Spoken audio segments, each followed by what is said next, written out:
Okay, we're talking to Chris Hart. Chris is an economist by background. Yep, And financial economic analyst, I think, is a better description. okay, Yeah, are you a CFA?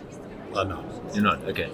And you are the founder of Impact Investing Africa. Yes. A well-known economist in South Africa for a long time. We'll talk about impact investing in a minute and what that is, because that is a category of investing which I think is fairly new to the lexicon of investing. Certainly in South Africa, yes. South Africa, yeah.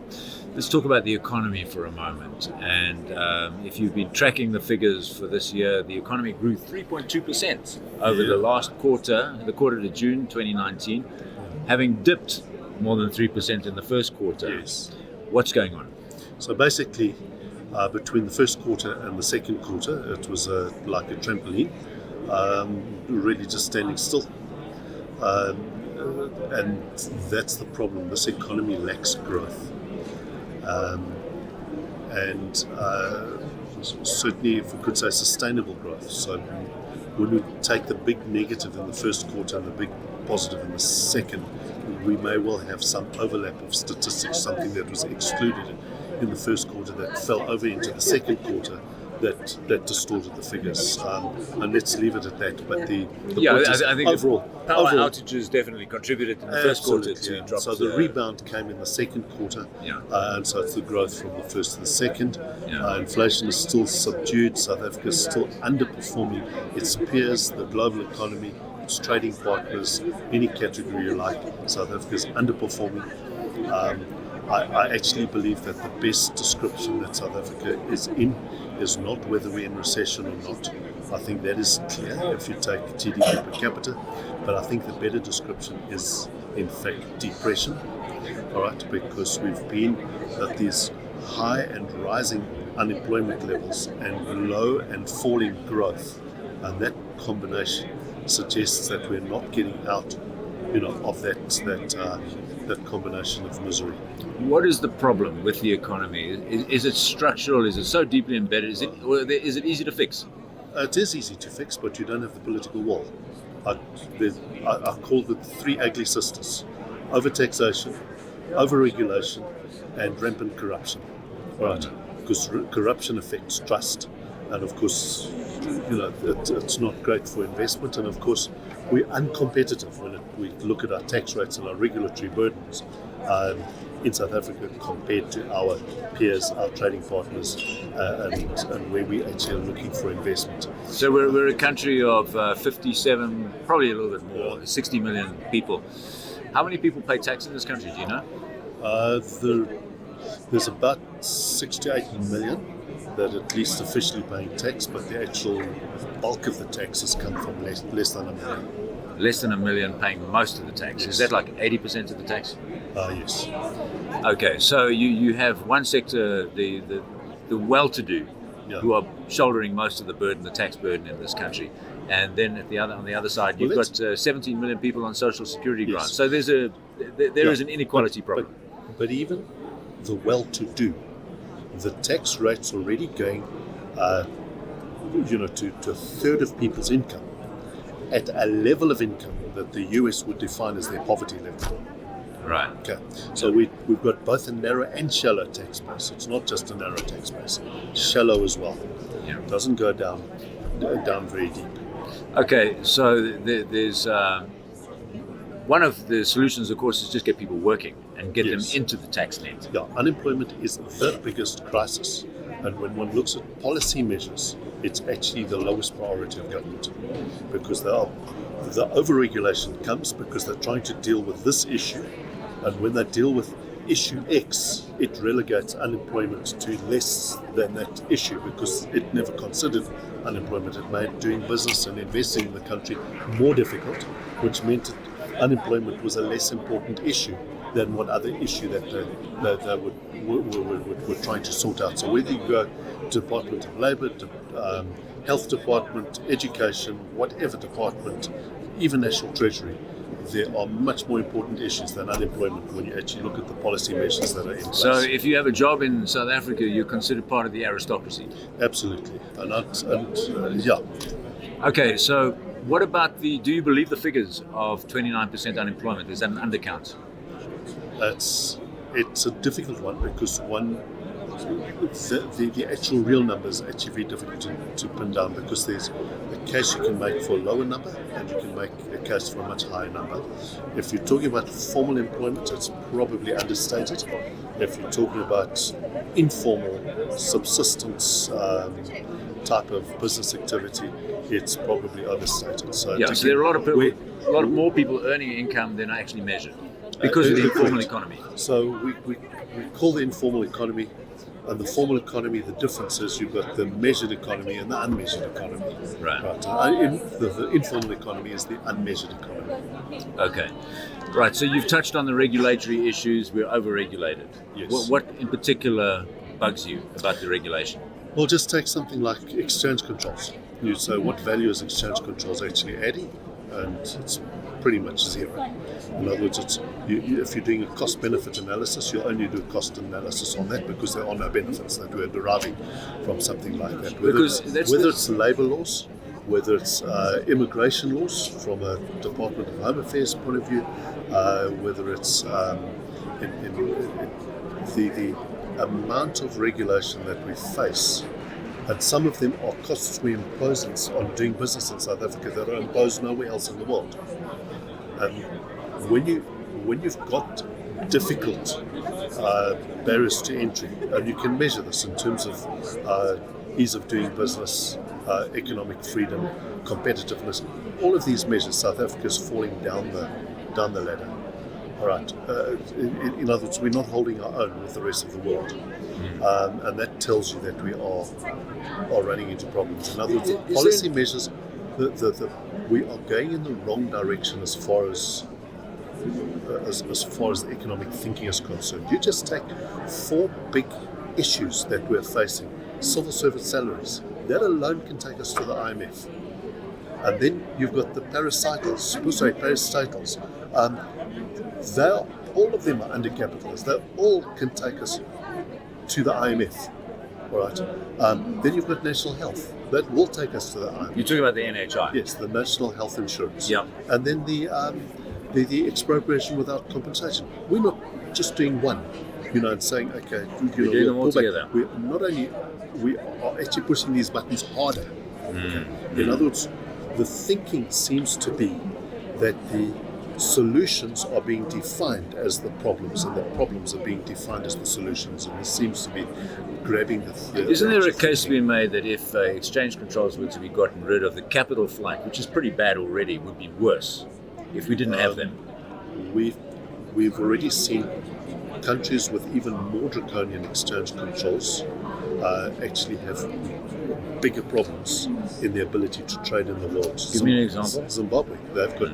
They have plenty of foreign exchange. It's just all in Switzerland, and they'll never come back until you drop exchange controls. You talk about looted money. No, but it's even private sector, etc. When you've got exchange controls, people want to get it out of that net. Right. Okay. If you don't have exchange controls, then bring it home, because you can manage your money much easily here than you can in London. So why isn't the Reserve Bank or whoever's responsible for changing the rules recognizing this as a problem? Well, it's an ideological issue now. It's because of the hard left, the loony left, that has actually now stopped the progress of actually dismantling. But this, of course, goes back to the apartheid years, where it was even more insane, where you had 2 currencies. You had the commercial rand and the financial rand. Exactly. That was more insane. So this is like a heroin addict who just cannot kick the habit. Yeah. It doesn't make any logical sense, right? No, not at all. Okay. Talk about impact investing. Yes. Well, what is impact investing as a category? Well, firstly, you're trying to actually achieve social objectives as well as commercial objectives.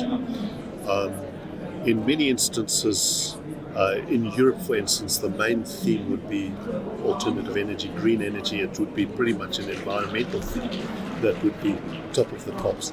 In Africa, that is not a theme that actually carries a lot of thing, because there are more important issues: jobs, food security, housing. Those are more important issues in Africa. And in fact, if you can't solve jobs, for instance, all right, how do you protect the environment? All right, we can see this in South Africa itself. All right, where suburbs where there's full employment, all right, like Parktown and Houghton and that. The trees have been there for more than 100 years, and the leafy suburbs and all the rest of it. Just a few miles away, you've got Diepsloot, right? No trees at all. Okay, why? Because an unemployed person sees a tree as firewood, right? An unemployed person sees a game in a game reserve as food. All right, who's right, who's wrong? Okay, if you want to actually preserve game in their natural state, etc., you have to actually have people earning a living so that they don't see it as jobs. Sorry, you're thumping there. Okay, we'll edit that out. Yeah, Christo, just edit that last bit out here. Yeah. Sorry. Okay. So impact investing is in a nutshell, if you were to give it like a so we're trying to achieve, sentence? as impact investing is trying to achieve socio-economic objectives, away from just purely economic objectives. Okay, tell us a little bit about your activities then and what you're investing in. I think you had a sheep farm in Botswana. Is that? Yeah, that is correct. We are actually trying to raise capital for what we call intensive small livestock farming, where we're adding things like technology, etc. It's the one way to get a small holding farmer up into the middle class, right? And part of that investing is to try and actually bestow ownership to those farmers. We're not investing to take ownership away, but to actually improve ownership. Right. What other kind of investments are you? Okay, we're looking at alternative energy, solar panels, and that's because we're facing an electricity crisis. Yeah, it's the if Eskom was fine, we wouldn't get involved in that, because Eskom would be providing cheap electricity that's reliable and abundant, but they're not. So we're looking at people being able to actually become self-reliant in that space. Right. All right. So you're investing in solar panels Yes. because there is an electricity shortage. But now the problem with solar panels is that, and in fact, in terms of Tito Mbowene's growth plan, Yes. he wants to make it easier for people who generate this alternative energy to sell it to the grid. Yes. So that would make a big difference, because it improves the viability of doing so. Right. And that I think is But it's not cheap wealth energy, development. is it? It's not cheap energy. Ultimately, South Africa needs to be producing coal energy from coal power stations that actually cost the right thing, and you do carbon capture technology with those things. Yeah, to so turn clean it into coal. Yeah. So that's possible, but I believe coal is Germany's.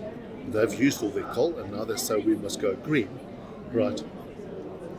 And they got rich on it. Well, they got rich on it, but they've got a very unstable grid. They've got an unstable grid, and it's exceptionally expensive. Very expensive. One of South Africa's competitive advantages, of which there's very few, was always cheap energy. Yeah. Right, and that competitive advantage has disappeared. Right, because we are overpaying for power stations because of corruption, and we're overpaying for coal because of corruption. And so the whole cheap energy scenario has actually disappeared as a competitive advantage, and it's shown in our industry. Yeah. Alternative energies, of course, wind and solar. There is a big movement here in South Africa. A lot of NGOs coming in and pushing for a retirement of all our coal power stations, which energy experts who don't really have an ideological bent will tell you is a catastrophe in the making. It's not only is it a catastrophe, it raises the cost of our electricity. Right, we need to compete with the rest of the world. We need cheap electricity. That is one. It's one of the few competitive advantages that we can actually achieve if we manage our utility properly. Okay, go back to impact investing again. So solar energy, small scale farming, small livestock farming. Also, where you've what I call controlled environment farming, where you've got what I call lower volume but high value product that's got a high margin, that you can add technology to increase that margin. So things like moringa. We are looking at marijuana. That is interesting. Do you smoke yourself? I don't smoke it at all. So, but nevertheless, there we go. And moringa is something there that's interesting. Moringa, yes. And then as a nutritional supplement. Yeah, student accommodation. Yeah. And hotel development. There's a lot of spare capacity in hotels in South Africa. We're at 60% occupancy. But we are looking at areas where the occupancy is in fact fairly high. Like Sandton, Cape Town? KZ in North Coast. Okay. And Cape Town. Yeah. Where we can, but we're also in the space of sectional title apartment hotels. All right, because it's specific, to the investability. Sectional title, yeah, that's basically your self-catering. Yes. Yeah. Okay, and because all of this benefits from an amendment to the Income Tax Act, which is called 12J. Yes. Which is an incentive that you can get. You get explain that very simply. Yeah. So basically, different governments have got incentives to encourage investment, etc. South Africa's got this thing called Section 12J, but other countries have got, various things. So when we look at it internationally, you see what is available in different countries and how does one access it to actually help lower the cost of capital, to help generate investment in the impact, in the actual impact space. So Section 12J is one in South Africa, the other is the employment tax incentive.